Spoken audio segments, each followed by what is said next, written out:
ಸರಿ ನಿಮ್ಮದು ಮೇಡಮ್ ನೋಡಲಿಕ್ಕೆ ಟ್ಯಾಕ್ಸ್ ಇರ್ಬೋದು, ಇದಿರ್ಬೋದು, ಇಂಜೆಕ್ಷನ್ ಇರ್ಬೋದು, ಅದೇ ಇದು 1.5 ಲಕ್ಷ ಬರ್ಬೋದು. ಹೇಳಿ ಮೇಡಮ್ ಅಷ್ಟೇ, 1.5 ಲಕ್ಷ ಬರ್ತದೆ. ಅದರಲ್ಲಿ ಡಾಗ್ ಇದು ರ್ಯಾಬಿಸ್ ಇದು ಇದೆಲ್ಲ ನಾನು ಒಂದು ಸ್ವಲ್ಪ ದಿನ ಬರ್ತಾ ಇದ್ದೆ. ನಾನು ಇದು ಬಹುಶಃ ಇದರಲ್ಲಿ ಬರ್ತಿದ್ದೆ ಮೀಟಿಂಗ್ಗಳಿಗೆ, ಅವಾಗ ಕೆಲವೊಂದೆಲ್ಲ ಮಾಡಿದ್ವಿ.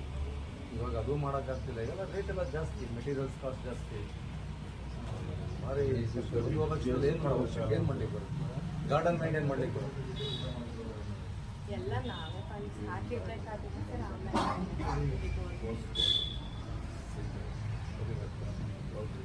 ನೋಡಿ ನಾನು CSC ನಾ ಮಾತಾಡ್ತೀನಿ.